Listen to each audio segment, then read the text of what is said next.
Thank you.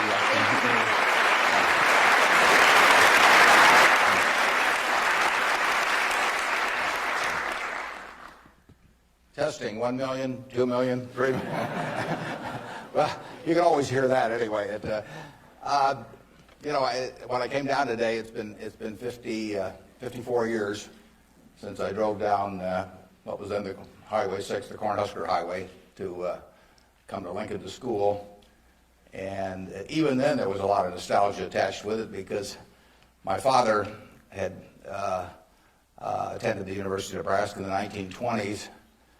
He was editor of the Daily Nebraskan, and one day a young woman from West Point, a student, came in to apply for a job as a reporter on the Daily Nebraskan, and my father not only hired her as a reporter, but he married her shortly thereafter. So both my parents attended here. My grandfather, on my mother's side, was here in the 1890s, and so a lot of good things have happened to me because of the University of Nebraska. I received a terrific education here. I was telling the dean the most valuable thing I learned here, but I learned a lot, but the most valuable was accounting, and we had a wonderful professor named Ray Dean. There may even be something named for him down here, isn't there? Yeah, he was, I'd been to the Wharton School. I went to Columbia Graduate School subsequently, and I took a lot of accounting courses, but by far the best instruction I received in accounting came from Ray Dean, and there's nothing more important. People ask me what they should take in business school, or even if they don't go to business school, what they need to know before getting in business, and I tell them, you have to understand accounting. It's the language. I mean, it's like being in a foreign country without knowing the language if you're in business and you don't understand accounting. So you want to get as comfortable with that as you are with the English language. It's made me a lot of money because I listened to what Ray Dean had to say 53 or 4 years ago, and have been able to understand what I was seeing on pieces of paper, what that told me about businesses, and the limitations of what it told me about businesses. But that's the way we invest. Yesterday I was in Knoxville, Tennessee, and we bought a company. We agreed to buy a company called Clayton Homes about a week ago. It's a big company in the manufactured home business. We agreed to pay $1.7 billion for it. I made that deal over the phone without ever meeting the people there, but I had seen enough through reading 10Ks, 10Qs, annual reports, but looking at figures, what they tell me in terms of the kind of people even running the place, the kind of accounting decisions they make and so on. I was able to make that $1.7 billion transactions over the phone. Yesterday was the first time I met the people, and their board of directors had actually approved the deal a week earlier. So it's, I couldn't have done that if I hadn't have, had a great time at Ray Dean's class 53 years ago. So if I'm going to tout one thing, aside from this particular leadership class, of course, if I'm going to tout one thing, I would tell you that get comfortable with it. It may not happen the first week or the first month in the class, but get very comfortable with accounting. So I run into CEOs periodically who really don't understand it. They try to bluff their way through, and you can see in their faces, they're frightened almost when somebody hands them a balance sheet or an income statement. They really don't know what it means, and they have to count on somebody else. And that's something you shouldn't count on. We make all our acquisition decisions ourselves. We don't call in consultants or anybody. We don't call in investment bankers, much to their disgust. No investment banking fees in the Clayton Homes deal because it's my responsibility running Berkshire to understand enough about our acquisition decisions to make them based on the numbers that I see and what I see there. This course, however, is about leadership, and I'd like to talk just for a minute about that, and then I'd like to really talk about whatever's on your mind, and we'll get questions. But leadership obviously it's a very simple thing in concept. My job as the leader of Berkshire Hathaway is to have visions and goals for the company overall with a long time horizon attached to them, and then to get those goals accomplished through other people. That's what it's all about. I can't do it myself, so I have to know where I want us to get to. I have to see over the next mountain if possible, but then I have to get a lot of other people to look over that mountain with me and really do the job. I mean, they are the ones that get it accomplished. So it's getting things done through other people. Now, Berkshire is like many large corporations in certain ways, but it's really quite different in many ways. We have over 150,000 people now working for Berkshire Hathaway in dozens of companies throughout this country primarily, and even abroad a little bit.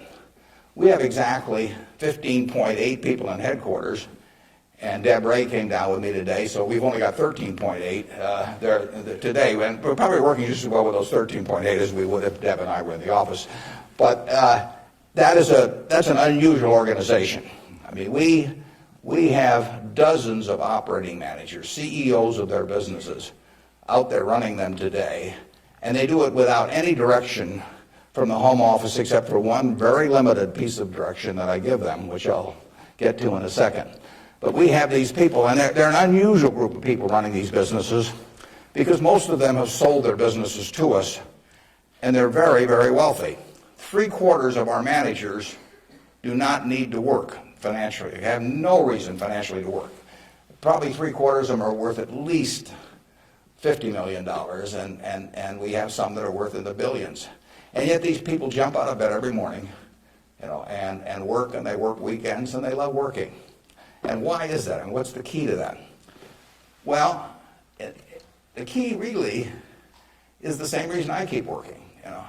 I'm 72. I'm getting Social Security now, so I should be in Florida, pushing shuffleboard around or something of the sort. But I do what I can do, anything in the world I want to do. But what I want to do is run Berkshire Hathaway. Now, why do I want to run it that way? There's a couple things. A, I get to paint my own painting. I go down there every day, and I feel like Michelangelo. They're working on the Sistine Chapel or something. Nobody else may think it's a great painting, but I get to paint my own painting. I do not have people second guessing me. I do not have people saying, "Why don't you use a little more red paint than blue paint? Why don't you paint a seascape instead of a landscape?" I get to do my own thing. It's a form of creativity. It's exactly like somebody feels it's a professional golfer or somebody feels it's a painter. They're not doing it for the money primarily. They're doing it because they like doing something well, and that it happens to be down the route of their talents.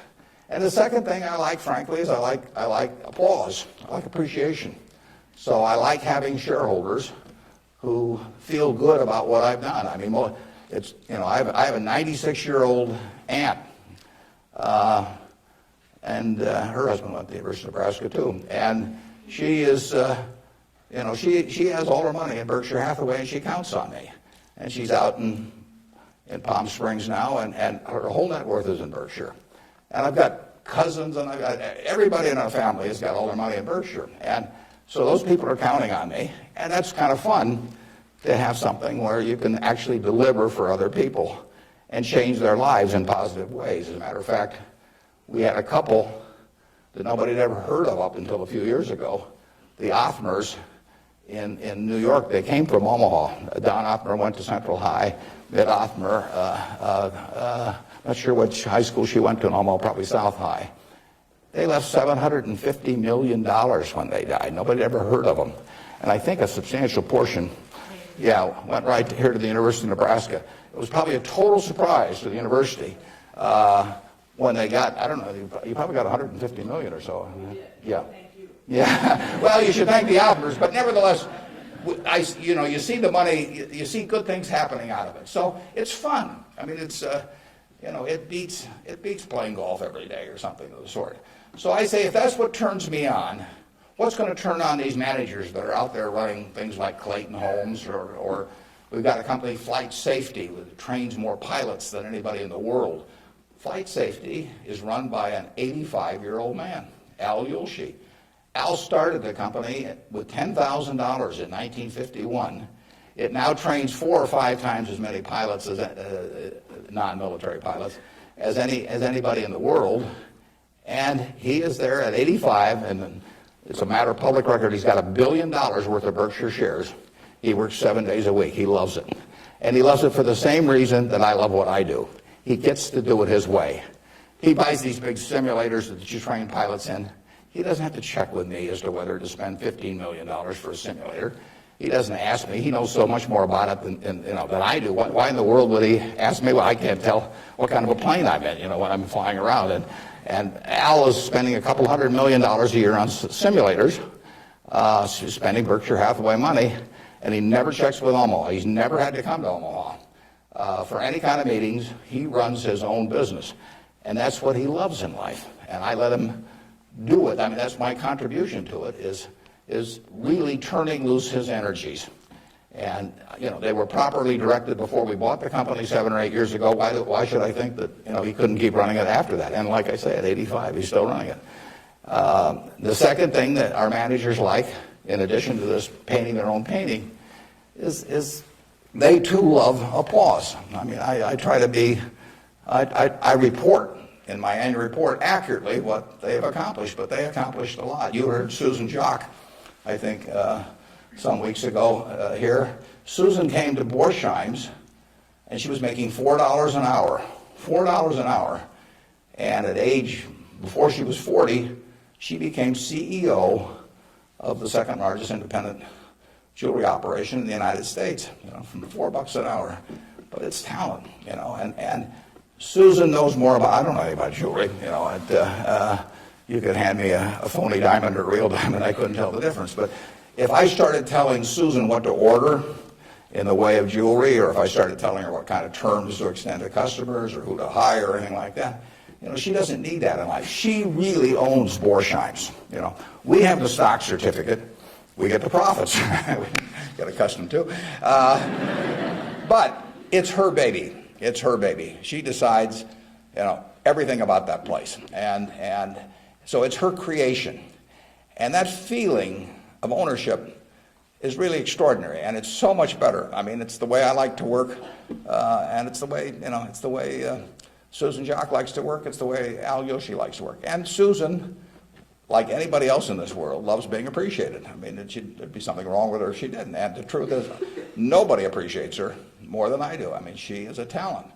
And we are lucky to have her, and we're lucky to have all of these other managers. So leadership at Berkshire really consists of taking a bunch of people who, in a baseball analogy, would be 400 hitters, and just handing them the bat and just telling them to get up the plate and take a big swing.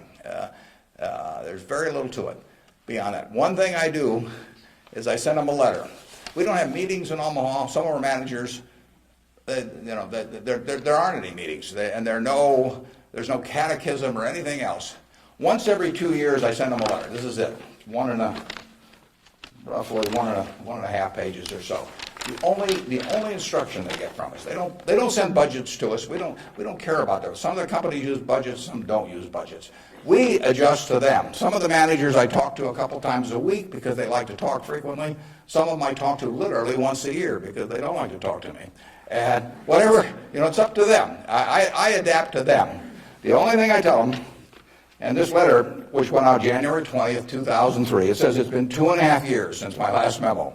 Now, how many big companies have you have the managers out there? Been 2.5 years since they've heard from the home office. It's been 2.5 years since my last memo. Here are a couple things to keep in mind. And number one, and this is number one every time. This doesn't change. It won't change 2 years from now or 4 years from now or 6 years from now. Number one, we can afford to lose money, even a lot of money. We cannot afford to lose reputation, even a shred of reputation. Let's be sure that everything we do in business can be reported on the front page of a national newspaper in an article written by an unfriendly but intelligent reporter.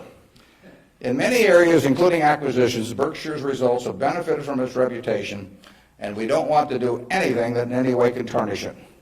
Last year, Berkshire was ranked by Fortune as the 4th most admired company in the world. This year, we were 3rd in the United States. They just published it. It took us 37 years to get there, but we could lose it in 37 minutes. And that's the message. I mean, we can lose money. It does, nicer to make money, but we'll figure out ways to make money. But we can't lose a Schroeder reputation, because you don't get it back. And you can. I said 37 minutes, but you can lose it a lot faster than that. You can lose it in 5 minutes. And in fact, I was talking to Bruce coming in, and he did some work around Salomon Brothers, and I went back there 11 years ago because this firm, which had the second largest balance sheet in the United States at that time. It was a preeminent firm on Wall Street. John Goodfriend, who ran it, had his picture on the front of Business Week as the king of Wall Street. And in late in April 1991, he made a fateful decision. It was reported to him that an employee down the line had flim-flammed the U.S. Treasury, had broken some rules, tried to play games with him. And John did not report that fact to the Treasury or to the Federal Reserve or to the SEC or to anybody else. He didn't do anything wrong himself, but he got behind the curve. He didn't report it. The president of the company, Tommy Strauss, didn't report it. If you saw that Katie Couric show on Sunday night on the Central Park Jogger, Tom Strauss was on there, but Tom Strauss ended up losing he was president of Salomon Brothers. John was chairman, John Goodfriend. They didn't do anything. They dawdled. And after a few weeks, the same guy that had committed the terrible acts earlier, on May 15th, he did the same thing again at a Treasury auction. And now they were in this terrible pickle because they had known about this on about April 28th, that this guy was a bad actor, and they hadn't done anything. And now on May 15th, he does the same thing again. And now if they go, they start feeling if they go and talk about it, that people will say, well, why weren't you in here before? So they just kept trying to shove it out of their mind and do other things. And it came within inches of destroying the firm. It destroyed their careers. I mean, John Goodfriend had spent 30 years in Wall Street and had a fine reputation. The king of Wall Street was brought down by one simple act of omission. All he had to do was pick up the phone. Jerry Corrigan was head of the New York Fed. He had to pick up the phone and say, Jerry, you won't believe this, but this crazy guy in our Treasury Department, a fellow named Mosier, has just done this thing, and I'm terribly embarrassed, and what can we do to make it right? I mean, and Jerry Corrigan, being Jerry Corrigan, would have turned red in the face and gotten very mad and issued a lot of language I couldn't repeat here, but in the end he would have said, thanks for calling and telling us about it immediately, and we'll slap a fine on you or do whatever is appropriate. And the next day, the firm would have gone on fine, but John Goodfriend, actually, a perfectly okay guy, but he didn't act when it counted. And Tommy Strauss, who was number 2, the same way. And later on, they were fined and in a certain way kicked out of the securities industry. And Salomon barely survived. 8,000 employees around the world had their future in real jeopardy because of that single act. So just apply the newspaper test. That's what I tell our managers. I could have a 1,000-page book of ethics. I could have all kinds of rules and hundreds of, but in the end, just all you got to do is think about, do you really want what you're doing put on the front page of the paper tomorrow to be read by your parents, by your spouse, by your kids, by your neighbors, by your coworkers? And if you're embarrassed about it, just forget about it. You're all going to do well financially. The nice thing about it is, you live in America in the year 2003. You don't live in Bangladesh. You don't live in America, of 1790 when it was.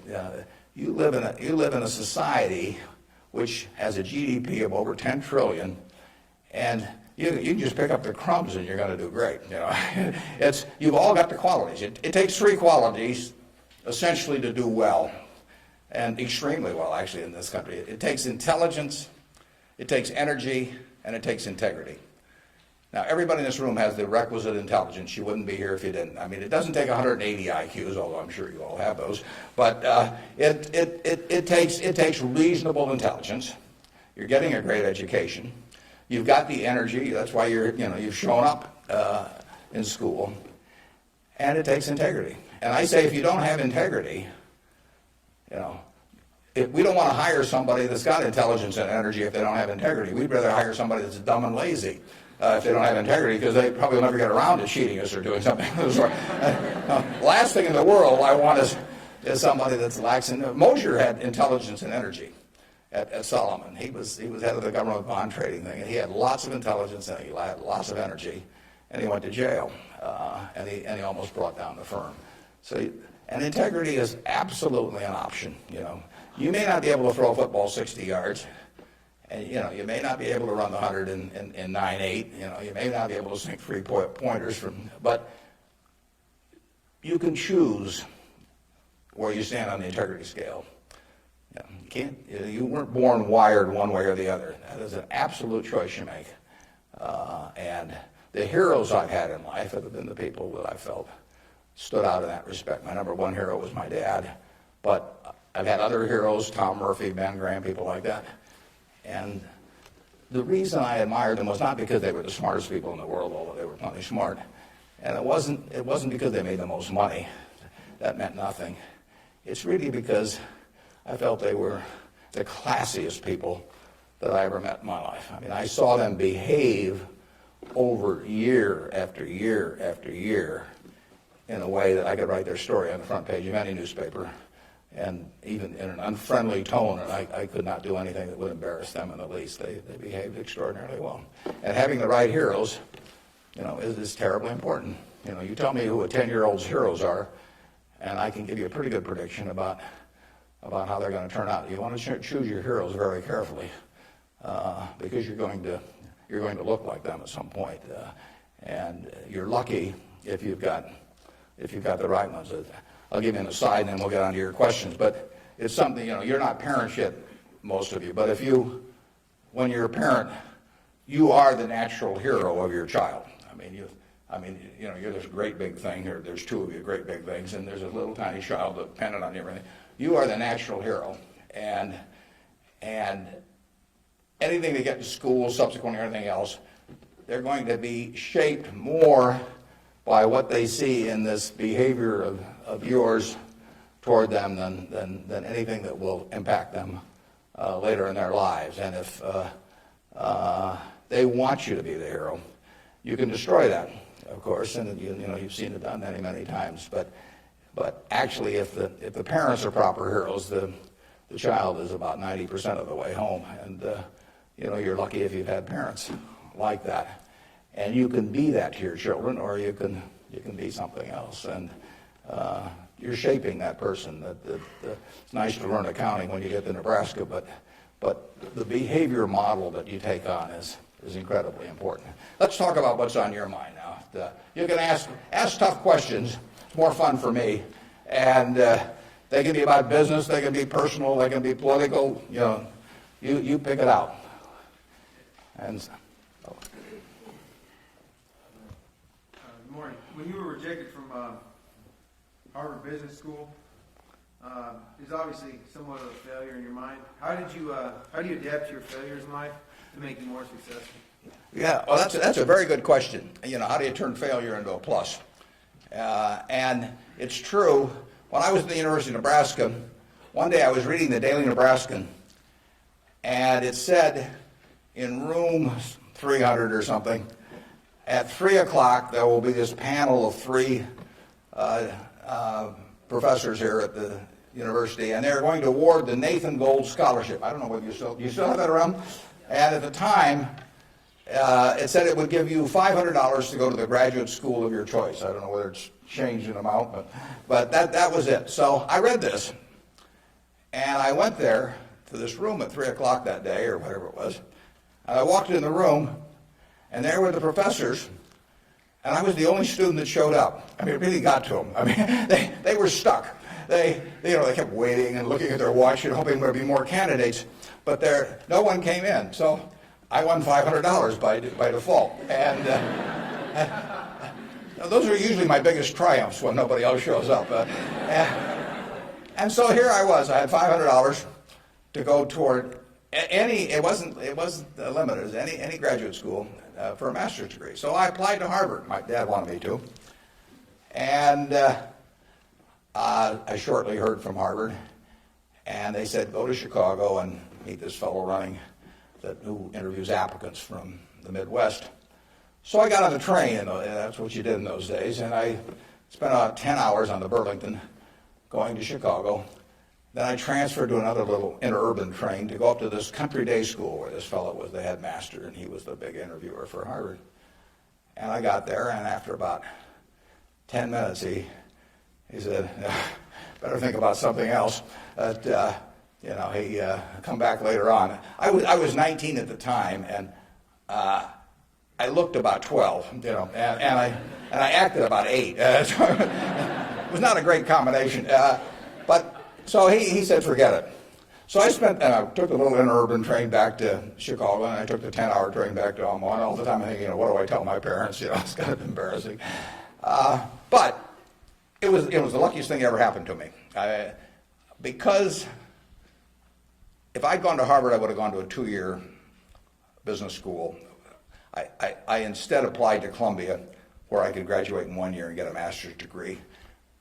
Luckily, that by the accident of it and being in the Nebraska National Guard, which did not get called up for the Korean War, I missed going in the Korean War. I got to meet Ben Graham, which had an enormous effect on me subsequently.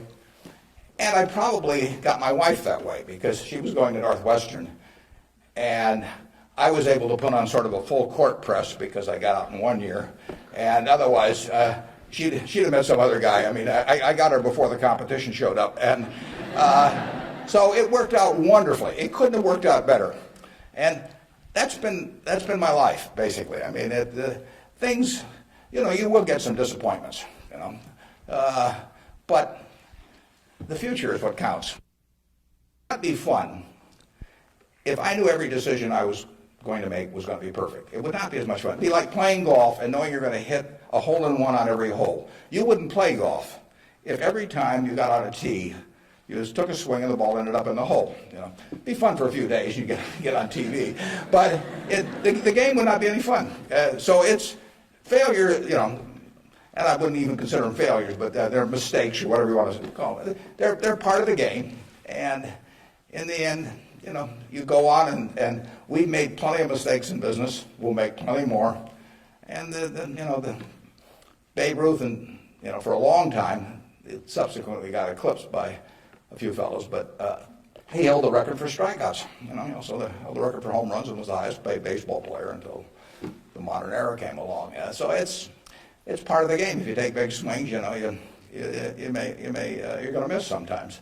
But the Harvard thing, you'll get a kick out of this. They invited me back to the 25th anniversary of this class to talk to them, and I went back. It was kind of embarrassing because this was the 25th reunion, and the class was talking about the next 25 years to these alumni that were back after 25 years. And my job was to talk about the next your financial future in the next 25 years. This was in, whenever it was, in the mid-70s. And right before me on the program, Masters and Johnson were talking on the next 25 years of their sex lives. So nobody stayed around for my talk. But that night at the alumni meeting, the fellow who was president of the class stood up and said, we're big enough to admit when we make mistakes around here, and we turn this guy down and throw him back in the water. And so now we'd like to make him an honorary member of the class. So they did it, and they voted, and everybody voted for it. And I stood up and I said, I recited the story that I told you. And I told him, I said, at the time I was kind of philosophical about this. I was young, and maybe my grades weren't that good or something. And so I took the rejection kind of well. But I said, now that I've met the people that got in the class, I'm really sore.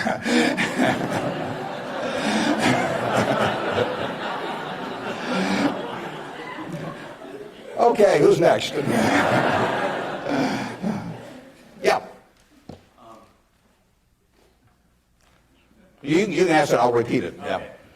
I guess my question to you is, after you're dead, how do you want to be remembered, and how do you go about in your daily life ensuring that you're going to be remembered in that way? Yeah, well, really, I only want the minister to say one thing at my funeral. If he gets up there, and they play a few little hymns and everything, maybe they'll play There Is No Place Like Nebraska. That'd be great. I just want him to stay up there and say, my God, he was old. You know, I'll settle for that. But the truth is that to some extent Berkshire is my creation. So I would like people, to the extent that people regard that well, that's what counts. I mean, that's my painting. And I hope that people look at, I've been running now for almost 38 years, just about 38 years exactly, and it means I only got another 30 or 40 to go. And I hope that we have done some things differently than other corporations. We've operated on a different model. And I hope two things about it, actually. I hope, A, that people realize that model works and why it works and so on, because it does conflict with certain management theory over the years. And secondly, the important thing is that it lasts well beyond me. I was down at Walmart 6 months ago and talked to their management group, and I had a great time. What is really astounding, I voted for Walmart as the most admired company in the country last year. That's where my vote went. It was astounding what Sam Walton built, starting in Bentonville, Arkansas with a pickup truck, taking on J.C. Penney and Kmart and Sears and all of these people with no money, no real estate, no preference with vendors, no credit card lists, anything. He just took them on, and of course he just ran away from them. But the really impressive thing about Walmart is that Sam died about 11 years ago, and there's been no momentum lost. I mean, what he instilled in that company, nobody else could have built it like Sam, but David Glass first and Lee Scott now as the CEO, they have kept that company with its special culture going at full steam ever since. And that's really what I hope happens with Berkshire, and I've tried to think about ways to make that happen. But the real test will be if 10 or 20 years after I die, that the special culture that I think is part of Berkshire is not only just as strong as ever, but even stronger.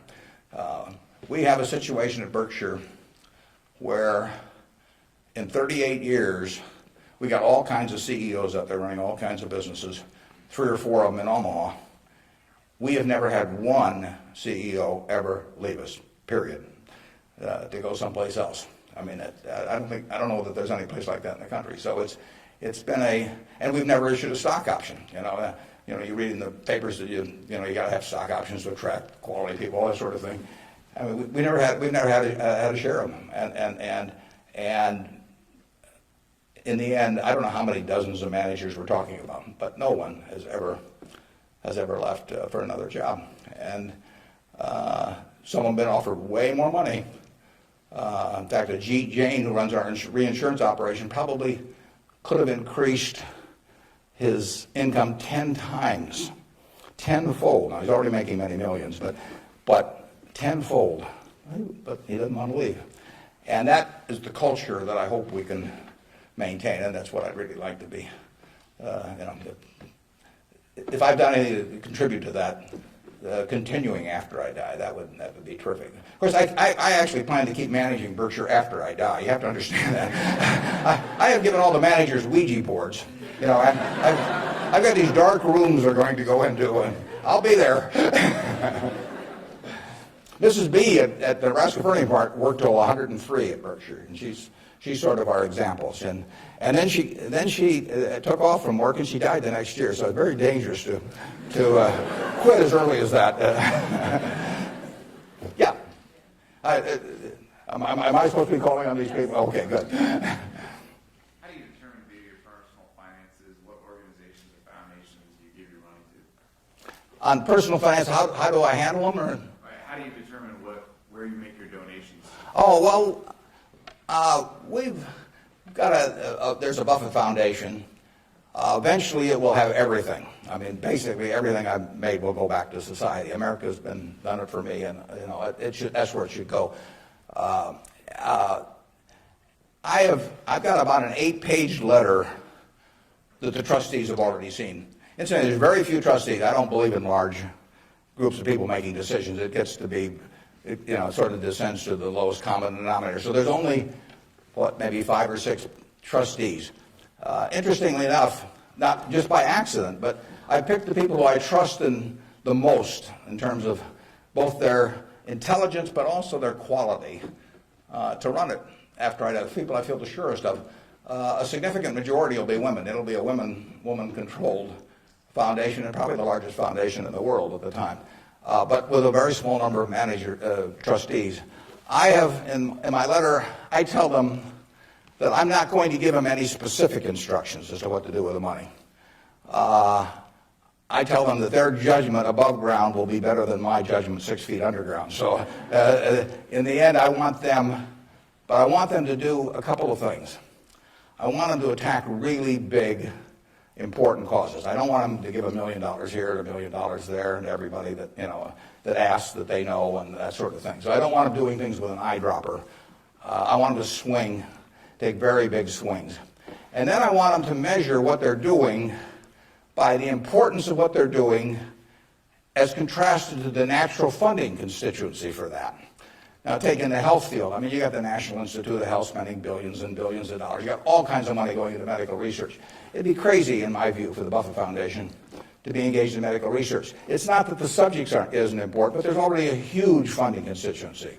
It would be crazy for the money to go to Harvard or something of the sort. It isn't a fine educational institution, but you've got all of these people that give money to Harvard, and they've got a rich alumni base and all of that sort of thing. So I want the combination of a terribly important program and the lack of a natural funding constituency.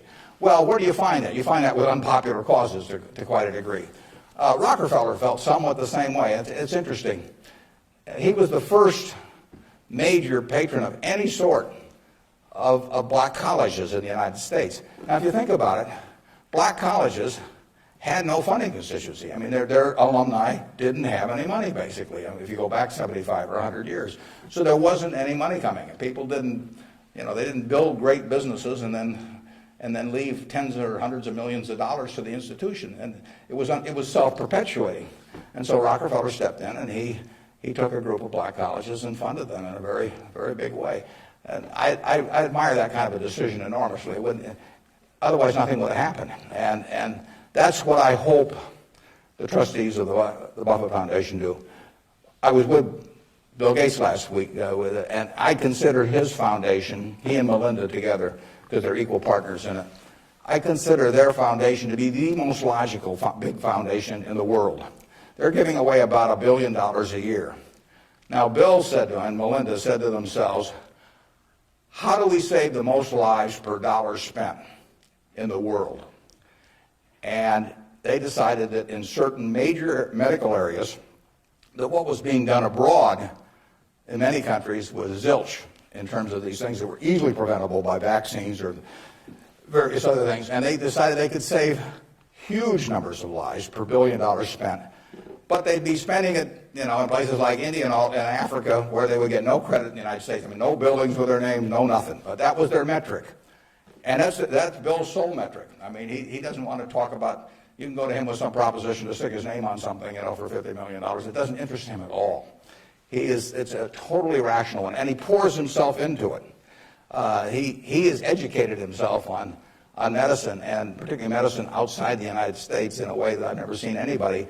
And I've got good news for you. This you should write down. On May 2nd, on public broadcasting, there will be a program where Bill Moyers is interviewing him, and Bill explains his philanthropic thinking.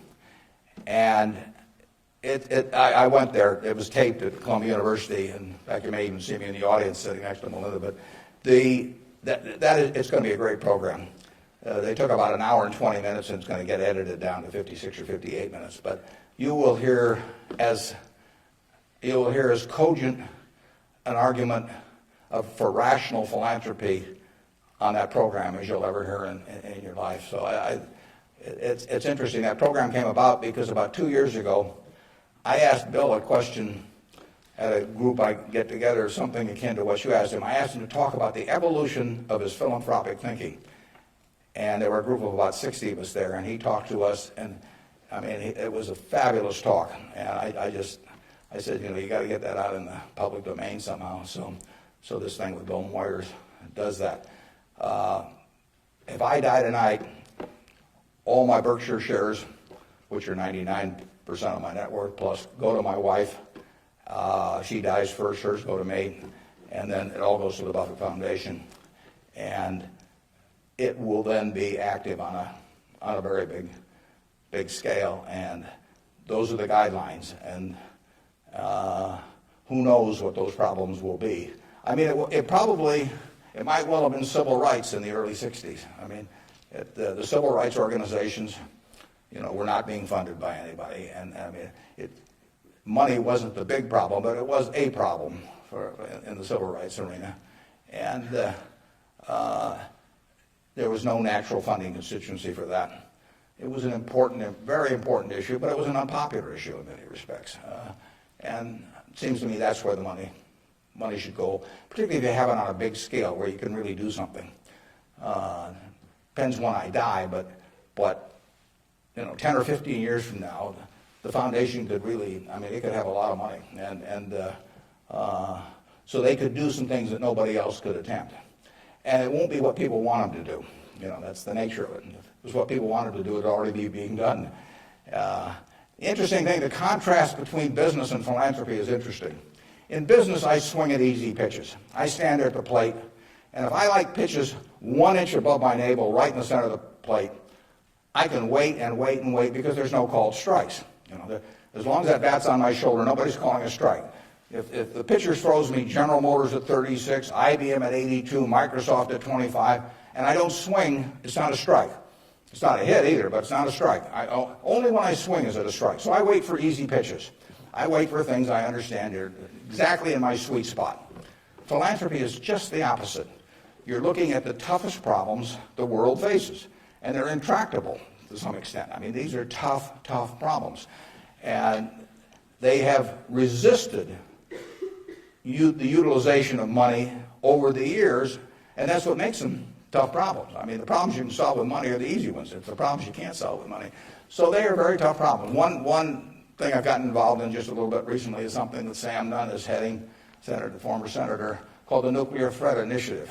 And essentially, Sam Nunn, who is as well informed as anybody in the world on the subject and articulate and everything, is working on the problem of the nuclear materials and or nuclear talent that exists around the world that might become available to terrorists or to governments to impose on the rest of the society. And there are vast amounts of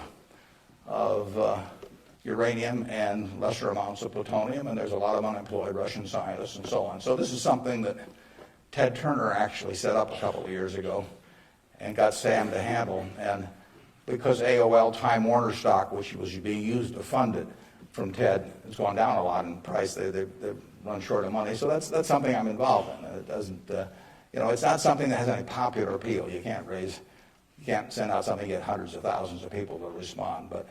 But that's the kind of thing that I think the foundation should be doing. Yeah. With the government possibly considering eliminating double taxation on dividends, would you ever consider declaring a dividend on your stock? And what kind of decision-making process do you go through when you're looking at those businesses? Yeah, the question is, with the government considering eliminating the double taxation on dividends, would that change our attitude at Berkshire toward paying dividends, and what sort of decision-making framework do we have about whether we pay dividends or not? Berkshire, I took it over in 1965, and we paid 10 cents a share one year. It happened in the late 60s. I can't remember it. I blocked it out of my mind. I must have been in the men's room or something, because that was the only dividend we paid. The determination is very simple on dividends, is can we retain $1 or $1 billion or whatever the amount is of earnings and have that dollar become worth more than $1 in immediate present value. Now, even though it may not get used for a few years or something of the sort. In other words, is that dollar worth more than a dollar if kept in the business? Forgetting about taxes entirely. Let's assume a total tax-free society in terms of dividends. And the answer to that so far has been yes. We have kept the dollars that we've earned, and we have created more than a dollar of market value for every dollar we've retained. And as long as we can do that, it's silly to pay out a dollar, even if it's not taxed, and put it in my pocket, where it's still only worth a dollar if I can create more than a dollar's worth of value in the stock. So we have done that now for a lot of years. Doesn't mean we can do it forever, but we've done it for a lot of years, and that is the test. And you will find in the back of the Berkshire Hathaway annual report, which we'll be glad to send to any of you. It's on the internet also. But you'll find in the back of the Berkshire report something that isn't in any other report that I know of. It's something called the Economic Principles of Berkshire Hathaway. That's been in the report every year now for at least 20 years. And those principles don't change. That's why they're principles, and it's why I'm willing to lay them out. I mean, if I act in conflict with those principles, I expect the owners to, to call me on it. But I look at the investors in Berkshire as my partner. Now, I'm the managing partner. They can't, because I own so much stock, they can't do much about me. So they ought to know what the game is if they join us. And that doesn't mean everybody wants to join us, but they ought to know what the rules are. Just as if you and I were starting a partnership and I was going to run it, you'd want to know, how we were going to conduct business and what my thoughts were and what my time horizon was. Would we ever sell? Would I make distributions? All that kind of thing. So those principles cover this point you raised. I don't forget what's the third or fourth one or something like that. But it's explained there, and I want people to I want our owners to understand it. I mean, I look at every owner when I write my annual letter to shareholders, which takes me an ungodly amount of time. I mean, it's miserable. But nevertheless, it's important because it is the one time a year I'm talking to my partners. And when I started out, I actually mentally put Dear Doris and Bertie, because those are my sisters. And they have all their money in Berkshire. They're smart, but they're not financial types. I mean, they're not spending their time on that. And I essentially want to be talking to them as bright people who don't know a lot of financial jargon necessarily, but they're interested enough that they'll read a lot because they got all their money in it. So I don't have to worry about keeping it short or anything like that. If I'm talking about their money, I've probably got their interest, and I take that off at the very end, and then I take off Dear Doris and Bertie, and I put it to the shareholders of Berkshire. But I want to tell them exactly what they're in. I want it to be just as if our roles were reversed. That's always the test. If Doris and Bertie were running the place, and I was living in Carmel, California, like Bertie is, what would I want to hear from them, the managers? And one of the things I want to hear is just exactly the question that you asked. What is your attitude about distributing money from the company? Because I get to make that decision along with the board of directors, and they don't. And some managements withhold money that really belongs to their owners because they like building a kingdom. Some of them, do it out of fear or anything like that. I think I'm doing it for a rational reason, and I want to explain that reason, but I tell them how to test me on that too, because I think I should be tested. And it's a very important relationship that really has deteriorated over the years, in my view, between management and owners. I mean, you've seen in the last 10 years a slippage, in my view, of the behavior of American CEOs. I mean, obviously, all kinds of exceptions, but it's very interesting because they're not crooks or anything, most of them. There's a few, and they've gotten a lot of publicity lately. But nevertheless, they have behaved as most humans do. They've sort of picked up the behavior of those around them. That's why it pays to hang out with people better than you are. I mean, if you hang out with people better than you are, you'll become better yourself. Everybody behaves better that's around my wife. I mean, even including me, starting from a low base. But she just has that effect on people, and other people pull you down. I mean, when I was in the National Guard and we would go to camp, in about an hour I was reading comic books. Pretty soon everybody's reading comic books. The language, every other word becomes some form of profanity. Everything. You just sink. Well, what happened to American CEOs in the 90s is that the behavior, the situational ethics, sort of caused behavioral norms to sink. I say it's a little like how Mae West described her career. She said, "I was Snow White, but I drifted." And American management drifted to quite a degree during that period. I think it's very important, what that relationship is. People have given you their money at Berkshire Hathaway or any other company, and I'm a trustee for them in effect. And then the question is, they ought to, since I control the place, they ought to know the yardsticks. So if you do go to our website, go to the back of the report, and there's something that says economic principles, and we try to discuss everything that's important. And I tell them I'm going to put them in there every year so that they can hold me accountable. Yeah. You talked quite a bit about flexibility in your many different companies and so forth. If you could elaborate a little bit on the personal qualities and professional qualities that you look in those executives that you place in those companies. Yeah, and the question is about the personal qualities we look for in the executives we place at our various companies.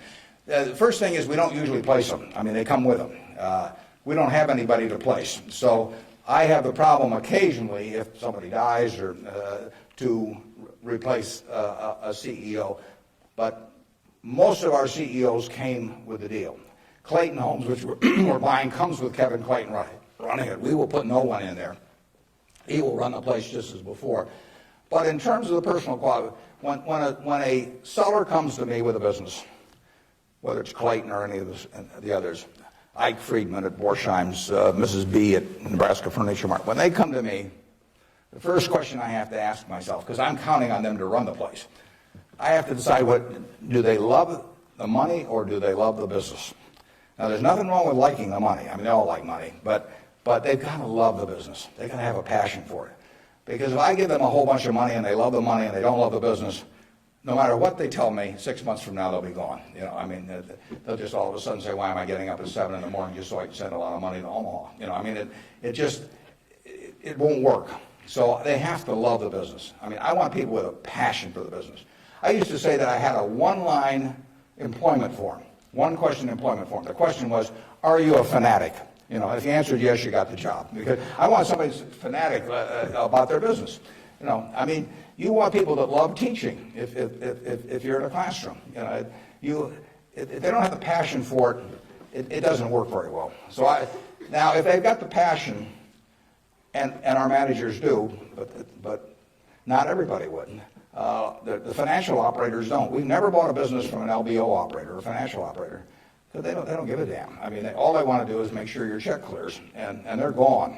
And it isn't going to work if we try to buy from them. So we buy from these people who love their businesses. And then really my job is just to make sure that I don't mess it up and create conditions that cause them to quit loving it for some reason. Because they come in loving it. Only I can mess it up. And they care about being treated fairly on compensation, but they don't measure it against everybody else. They don't have a lawyer they're negotiating with me. I mean, I don't have a compensation arrangement with any of these managers that can't be put in one paragraph.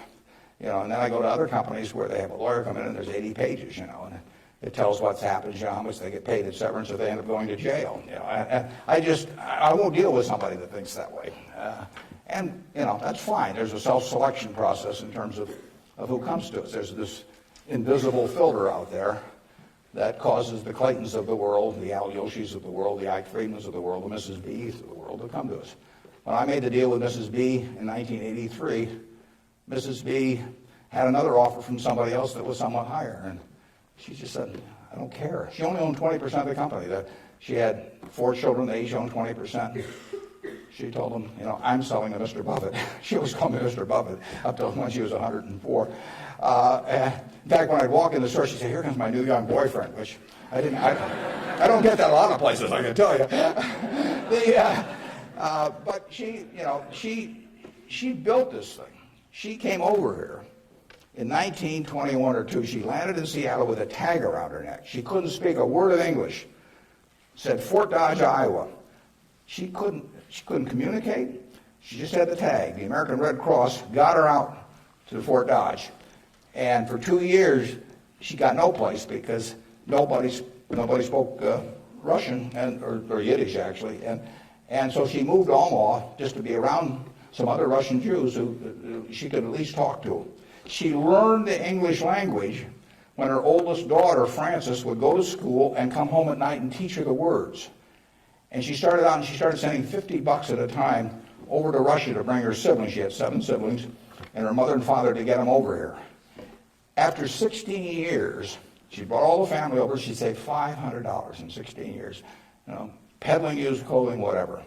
And she started in the rest of the furniture with that $500. And it's now the largest home furnishings complex in the world.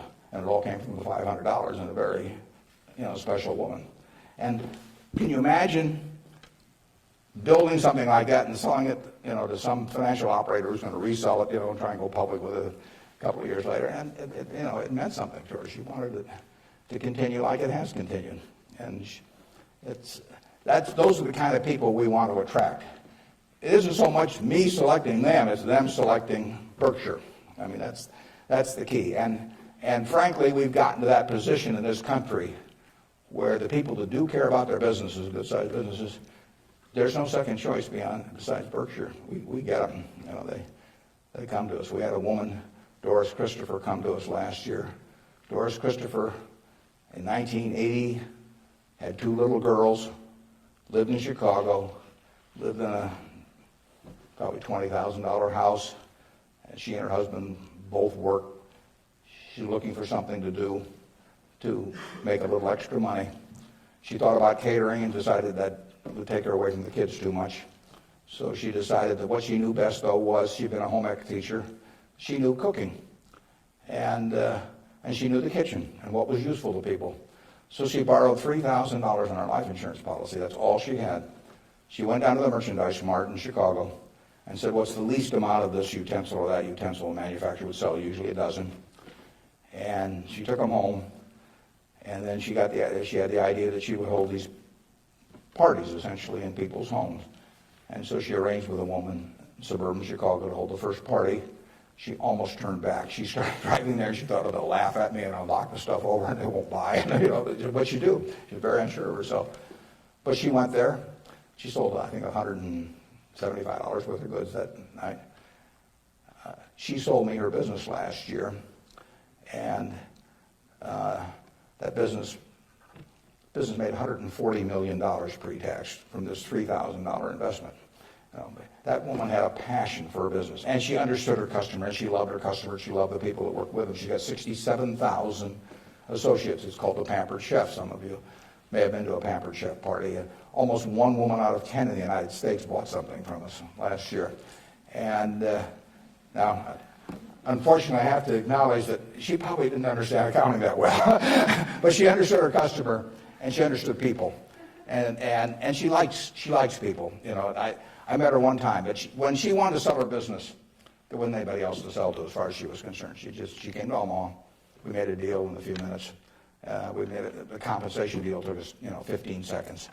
She's running the business. I've never been there. They're in Chicago. I hope they're there. I mean, we paid a lot of money for this. I mean, someday we'll buy a business and there'll just be some guy in a closet someplace saying, what figure shall I send Warren this month? But I've never been there. I've met her and I've seen the results of what she's done, and she is in love with the company. Yeah. How do you intrinsically value the businesses that Berkshire acquires? How do I value the businesses Berkshire acquires? Well, the first thing I have to decide when somebody calls me is valuing this business within my circle of competence. I don't know how to value Microsoft. I don't know how to value Oracle. I mean, if Larry Ellison calls me or Bill Gates calls me, and they don't. But if any of those, I don't know, or biotech or anything, I wouldn't know how to value it. I just, I wish them well and tell them, I think it's worth twice as much as they think it is, but I'm just not in the mood to buy today. I don't know. So it has to be within my circle of competence. My circle of competence is, businesses I can understand. And when I say understand, I don't mean understand how to use a computer or not use a computer in terms of a computer company. I mean understand what the economic characteristics of the business are and what the company's really going to look like in 5 or 10 or 20 years. Bill Gates will tell you that if he were investing, he would buy Berkshire rather than Microsoft because it's so much easier to understand what our businesses are going to look like, whereas he's in a business where you're going to really have to be doing things differently over time. So I know that Wrigley's is going to be the number one chewing gum in the country. I know Snickers is going to be the number one candy bar in the country 10 years from now. It's been the number one candy bar for 40 years. You don't have to be very bright to understand that when people lay out 50 cents for something that they stick in their mouth, that they're not about to experiment. You know, I mean, it's so we try to look at businesses we can understand. Now, I got a call a year and a half ago from a fellow, I never heard of him, in Denver. His name was Craig Ponzio. Craig called me up, and never heard of him, and he said, I've got a business, this your kind of business, and I want to sell it. Here's the reasons. Happen to do with health, and although I don't pay much attention to the reasons. And he said, it's the leading company by far in the custom picture frame business. And he said, let me tell you why it has what I call durable competitive advantage. That's what I call a durable competitive advantage. He said, let me tell you why it has it. He said, there are 18,000 people that frame pictures in the United States, little mom and pop operations. Every town, Lincoln will have a half a dozen, you know, Omaha will have a dozen, and they frame pictures. I go over to get a picture framed, I hand it to somebody, I say, I follow their judgment. I say, you know, biggest thing I want is I want a good-looking frame, and I want it back soon. I want quick delivery. Well, with 18,000 people in that business and a zillion kinds of picture frames, nobody can carry a big inventory because they don't do that much business. I mean, it's not Walmart or something of the sort.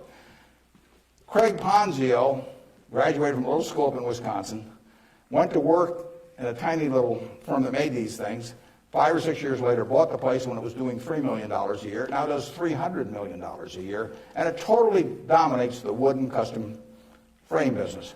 Why does it dominate it? It dominates it because it calls on these 18,000 people. It has a sales force calling on them 6 or 8 times a year, and it has 22 plants around the country that can get the frame that the custom framer orders 85% of the time. If they order it by 5 o'clock today, they'll have it by 3 o'clock tomorrow afternoon. Now, think of that coverage. That's what the customer wants. They don't care whether they pay $83 or $88 to get the thing framed. You know, you've got something you want done, and you want it done fast, and that little custom framer, those 18,000 people, they want happy customers, and that means speed of delivery and certainty and all that. You couldn't build a distribution system to compete with us. I mean, you know, just think of trying to build a distribution system starting from scratch that would take that business away from us. It can't be done. Well, Craig explained that to me in about 15 minutes. I'd never thought about the custom frame business, but I framed pictures or had people frame them for me, and I understood the power of that. That was a Monday. I said, I think we can make a deal. So he came on Wednesday. He came at 9 o'clock and he left at 10 o'clock. We've had a deal. I've never seen him since. You know, he got the money promptly thereafter. He wasn't going to come to the annual meeting last year, but his wife was sick. He'll probably come this year. He's a good guy. And no one can knock us off in that business. Every time I buy a business, I say to myself, if I had $1 billion and I wanted to go in and compete with these guys, could I knock them off? You know, if you gave me $1 billion and you told me to dislodge Snickers as the number one candy bar in the country, I don't know how to do it. If you tell me I got $1 billion and I got to make it, or $5 billion, and I got to make it so that Wrigley's, Spearmint, you know, Double Mint, Juicy Fruit, all of those get knocked off the top-selling gum list, I can't do it. Now, if you give me $1 billion and tell me to knock off all the ladies' apparel shops in Lincoln, you know, I'll make mincemeat of them very fast. I mean, I have a very good business myself, but I can destroy that. And the real test is, you know, can some idiot with a lot of money destroy the business you've got if he decides to compete with you? And we try to buy businesses where no matter who comes along, you know, they've got this durable competitive advantage. Those are the 3 words that count. And you can make that. You may be able to make that decision about companies that I can't make that decision about. They have to be pretty simple for me. But we buy things that, you know, we have Fruit of the Loom underwear. You know, are people going to quit wearing underwear? Well, who knows? But we sell 44% of all the men's and boys' underwear that goes through Walmart and all of the mass merchandising chains. We've got the lowest costs around. Fruit of the Loom is a name that's been around since 1850 or 60. You know, if you can buy 3 pairs of shorts from us, or 6 pairs or whatever it is, for $5.50 and nobody's going to sell them cheaper, why are you going to buy anything else? You know, so we'll own that unless we mess it up some way. We've got a very potent advertising slogan there. We cover the asses of the masses. Sort of gets to it, doesn't it? Yeah, up there. Yeah.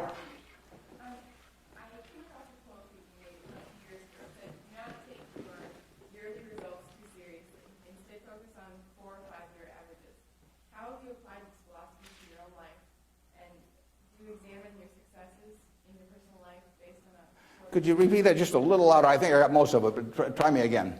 Okay. I'm going off your quote that says, do not take yearly results too seriously. Yeah. Instead, focus on 4 or 5-year averages. How have you applied this philosophy to your own life? Okay, yeah, the question is, since I say 1 or 2 years doesn't make much difference in business, but longer term does, how do I apply that in my life? Well, I could probably give you some terribly philosophical answer on it, but the truth is, I get up every day and just do what I love doing, and I want people around me to have good experiences, but the truth is, I don't spend most of my time thinking about that. I mean, I spend most of my time thinking about what can I do to keep Berkshire going the way it has gone. But I will tell you how to apply that, and it works reasonably well, I think, at Berkshire because we get this self-selection of people to join in. I mean, we have created a working environment where in 38 years nobody's left that runs it. So I do feel good about that, obviously. I feel good about the results of the investors and, the Offners and those people. I mean, actually, I think a fellow may write a book about what's happened with all the money that all these different people have made in Berkshire. But I'll tell you the test on that, and it's a terrific question, because you will, when you get to my age, you will not measure how well you've done by how much money you've got. I can guarantee you that. You'll all do fine on money anyway. I mean, think about it. 7 hours a day, you're in a bed. You got exactly the same mattress I've got. If you don't, we'll sell it to you at the furniture mart. So we're on a parity. I can't outdo you, in terms of my sleeping enjoyment. You can match it by buying this mattress, which we'll give you a special price on. Just mention my name. We eat at the same places, We eat at Dairy Queen, particularly if you're in my position because we own it. But we eat at McDonald's and Burger King, and when I leave here, I'll stop by a fast food place. So our eating experiences are the same. We travel the same. I mean, I had a 10-year-old car up till about a year ago, and it just doesn't make any difference to me. They all work. We live in a place that's warm in the winter and it's cool in the summer, and we watch the Super Bowl on big screen TV. You do it, I do it. We dress more or less the same. I mean, I pay more for my clothes, but they look cheap when I put them on. So we're really on a parity. Yeah. So the money isn't going to be that big a deal. Everybody in this country is going to, with the intelligence this group has, the energy you have, you're going to do well. So what's the difference? What really counts? Well, I would say that you will measure. Health is enormously important, and that's a matter of a fair amount of luck. I mean, so I'm not shortchanging it. I'm just saying you can't do too much about that. But you will measure your success in life by how many, and extent, whether it's the people you want at 70 or whatever the age may be, you'll measure it by how many of them really love you, in the end. I mean, you can't buy love. I mean, it doesn't work. You can buy sex. You can buy testimonial dinners, you can buy your name on buildings, you can do all kinds of things. But the only way you get to be, love is to be lovable. It's kind of irritating, actually. If you've got a lot of money, it'd be more fun to just write out a check for $1 million. So everybody, from now on loves me. But it doesn't work that way. In fact, the only way is to be lovable. And I've got this friend who came out of Auschwitz and had at least one member of the family die there. And what is it now? It's 60 years later. She still, when she looks at people, it's a Polish Jew, when she looks at people, the question she asks herself in determining who she really trusts as friends, the one question in her mind is, would they hide me? Now, when you get to be 70, if you've got a lot of people that would hide you, you've had a successful life. I know people who have a tremendous amount of money, no one would hide. Their own kids wouldn't hide them. I mean, they really wouldn't. I mean, their business associates wouldn't, or anybody else. If it really came down to it, they don't have anybody's respect. They've got their attention maybe with money or something of the sort, but nobody loves them. And My friend Tom Murphy at Capital Cities TV, I mean, dozens of people would hide Murph, you know. All kinds of people would hide my wife, you know. Ben Graham, a lot of people would hide. My dad would have had a number. And then, like I say, that I can tell you people that, you know, everybody may pay homage to them, and the kids may put up with them and hope they don't change their will or something, but the truth is that nobody would hide them. And if you've got a lot of people that would hide you when you get to be 70, you will have a very successful life. Okay, right in front. Throughout your life, what are some of your personal and career goals that you've set for yourself, and which ones have you accomplished and which ones are you still going after? Yeah, just in terms of personal goals or Just goals that you've set for your life that you've accomplished. Yeah, well, I would, you know, the truth is the main goal I've had has been at Berkshire. I mean, you know, it might be more admirable to say that I was feeding the poor or something someplace in India, but it isn't true. I mean, it's been the focus of my life most of the time. The money will be, I think, used for very good purposes later on. I don't use any real amount of it myself. But actually somebody else was going to do most of that, and I picked good people to do it. But, you know, I've got 3 kids of which I'm enormously proud, and they like each other. They get, you know, they do things together. They work, you know, the family unit works extremely well. But my wife gets 99.9% of the credit for that. I mean, if you didn't turn out well under her, there's something really wrong with you. It's, you know, it's a life that's a lot of fun, but I do what I enjoy doing. I play lots of bridge on the internet because I like to do that more than anything else. I used to do way more reading. I do a lot of reading, but I used to just read all the time. Now I spend 12 hours a week on the internet playing bridge, and it's great. I will talk to the Microsoft Summit here in about a month, and I tell this group, and there's all these high-powered internet types, and I tell them, look, you guys are all failures because here I am, got all kinds of money, I've been fooling around with the internet now for 10 or 12 years. I spend 12 or 14 hours a week on it, mostly bridge, but I do, the Google searches, and if I'm writing a talk, I look up all kinds of information on it. I read the New York Times, the Wall Street Journal, 10 o'clock the night before, and all these things. And you guys are getting exactly $120 a year out of me. I mean, that is a failure. They have not figured out how to get any money out of me. And I gave this talk last year, and this year I'm going to go back there and say, you've made no progress at all. It's $120 last year, it's $120 this year, and in between I've had 600 hours of enjoyment and learned all kinds of things. So I do enjoy, that. I enjoy that more than anyone. Now, when I was young, I thought I had a lot of money. I'd own a professional sports team, and I play golf all the time, maybe have my own private golf course, and all kinds of things. Just doesn't mean anything to me, I have something where 365 days a year, everything is good. I work around terrific people. One of them is here today that came with me, that drove me down. And I mean, I get to select the people I work with. That's a huge, huge luxury. I mean, literally, just think of if you had to work for a boss you couldn't stand, or work around people that cause your stomach to churn. It'd be miserable. So the ultimate luxury really is doing something every day that you love doing with people that you love doing it with. And I've got that, by accident to some extent. I say if you take on a job just to make a lot of money and it causes your stomach to churn, and you go home at night and kick the dog and all that sort of thing, that's a little bit like marrying for money. It's probably a bad idea under any circumstances, but if you're already rich, it's crazy, right? I mean, if I marry for money, I would have my head examined. And what's it going to do? And so it is, and we're lucky in this country. I mean, we won what I call the ovarian lottery when we were born in this country. It was 4 times or likely you would have been born in China, just about as likely you'd have been born in Bangladesh. You're born in the greatest society in the world, so make the most of it and have a good time. Let's see, who's had, okay, up there. You 2 guys are next to each other, you can fight it out. Whether it be professionally or personally, kept you and your business in Omaha or in the state of Nebraska? Well, that's a good question. Why do I stay in Omaha? Well, I love it. And,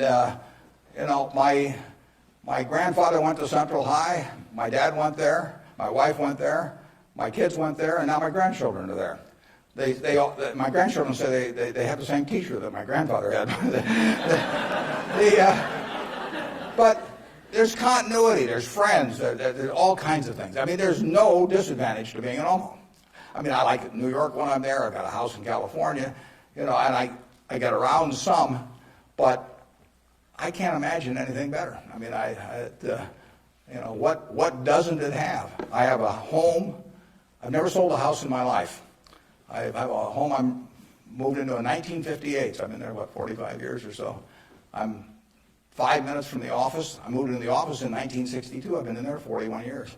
We've just gotten so we take a whole floor. It's taken us 41 years to where we can use a whole floor.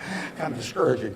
But there I am, 5 minutes from the office. Everything's easy, and it all works. I know I've known the doctors all my life. I've known everybody. I feel connected. My aunt taught in the public school system in Omaha. I've named a scholar prize that I give after her. But I mean, it all means something. And I've lived in New York for a couple of years. I lived in Washington, D.C. for some years. I never felt that kind of connection at all. So there's absolutely no disadvantage. I get the same information. Actually, with the internet and Bloomberg and all that, no one can get any information any faster than I can get it. And there's just no downside. And I think it's been a terrific environment for my kids to grow up in. I mean, my kids have grown up in a neighborhood, perfectly normal neighborhood. I mean, no fences around it, no golden ghettos or anything of the sort. They've gone to an integrated public school. School has probably had between 20 and 30% black students for 75 years. They have great teachers. I mean, I think that part of education is a total life experience, and I think it's great that we have a good public school system in Omaha. I mean, if I lived in Washington or Los Angeles or New York, I'd have to send my kids to private school. I wouldn't want to do that. I'd do it because I wouldn't send them to a vastly inferior school just to prove some point. But the nice thing about it is I haven't had to make that choice in Omaha. I've got classy public schools, the same kind I went to 50 or 60 years ago. And they get more out of that experience, in my view. They have a better balanced view of life going through that experience than if I sent them off to some private school. I was with, actually, last week, there were 6 couples. Bill and Melinda Gates arranged it, and they had the headmaster of a private school in Seattle that Bill went to, and it's a classy school.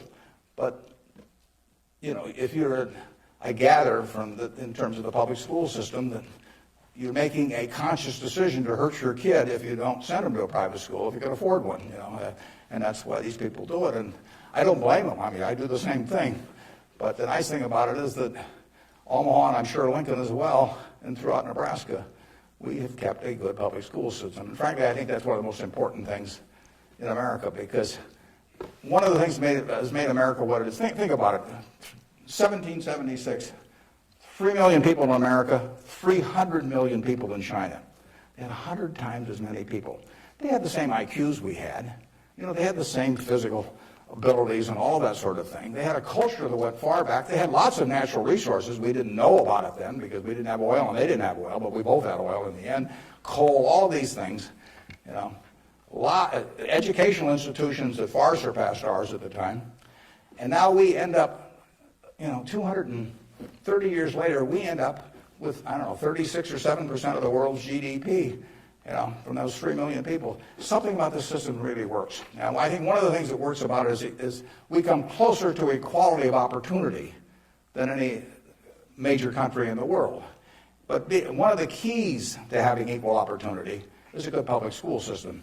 If you have one public school system for the rich and one for the poor, you do not have equality of opportunity. It's really one of the top things on my list. And when I got asked about, what you can do with money, I think that anything that creates equality of opportunity, right from the word go, I'm talking about from when you're 5 years old, and actually my daughter's working on something that goes back before that, but anything that creates equality of opportunity is what's going to keep, America the kind of America that we have now. It's vital. And there's nothing more important than that than having a first-class public school system